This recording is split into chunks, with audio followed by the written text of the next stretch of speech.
Hello, magandang hapon, magandang umaga, magandang gabi, magandang tanghali, magandang araw. Saan man kayo aabutin ng ating video ito. Ito po ang inyong kaibigan, si Tatay D, dito po sa Ibanez GC Vlog. Welcome po kayong lahat. At meron po tayong pag-uusapan ngayon. Good vibes lang po tayo mga kababayan. Kumusta po ang ating mga security guard? Kumusta po ang mga lady guards na nandyan sa mga hospital? Sa lahat po ng mga nurses, sa lahat po ng mga doctors na nandyan sa mga hospital. Ganun din po ang mga attendants at iba pang mga employees na nandyan sa hospital, sa lahat po ng mga hospital. Magandang araw sa inyong lahat, magandang gabi.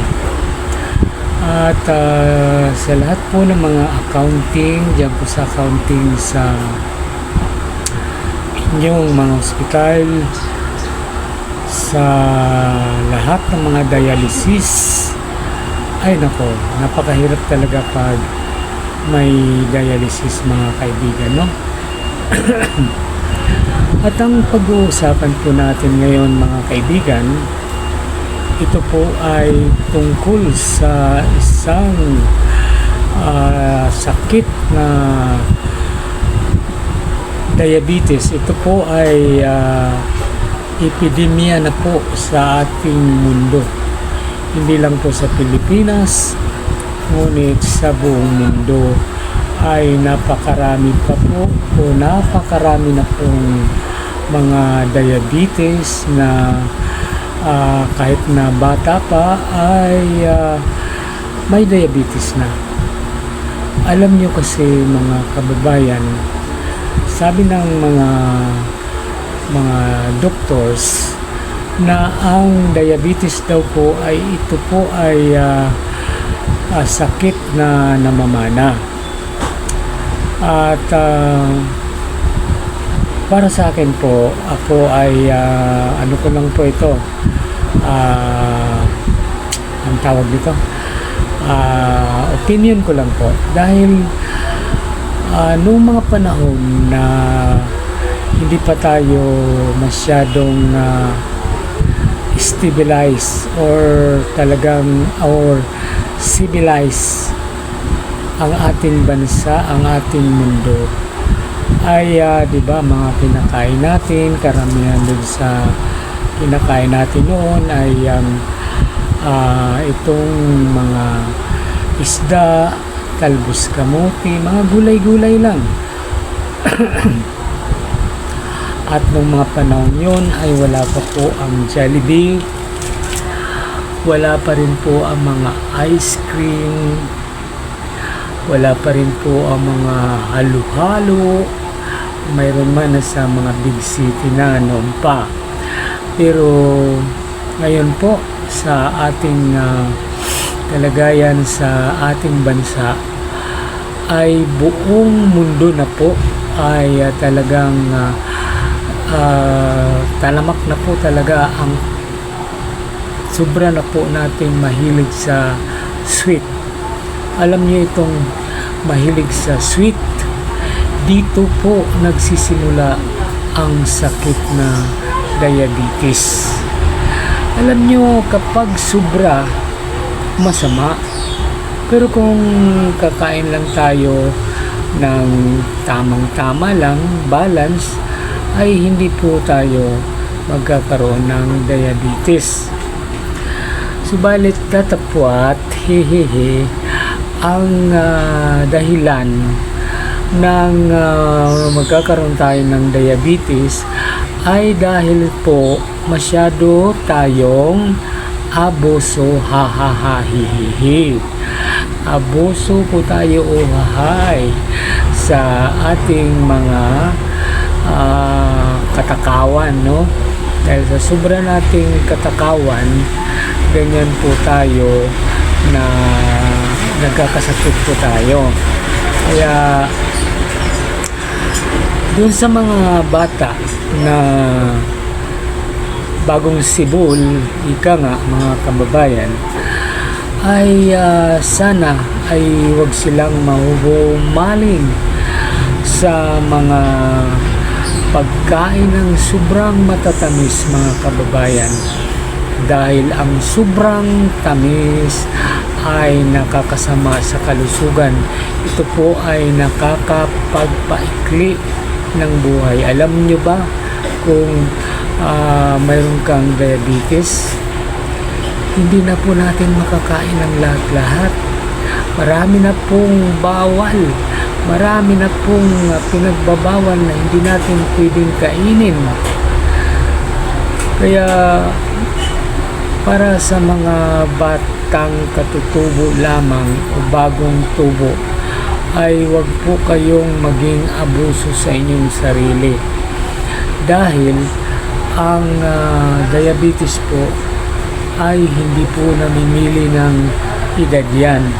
Kapag kayo po ay sobra kumain ng kanin, ng soft drinks, ng matatamis na mga sweets, yan po ang dahilan kung bakit kayo magkakaroon ng diabetes. Alam niyo po, pag may diabetes ka na, pag masugat ka, ang tagal gumaling.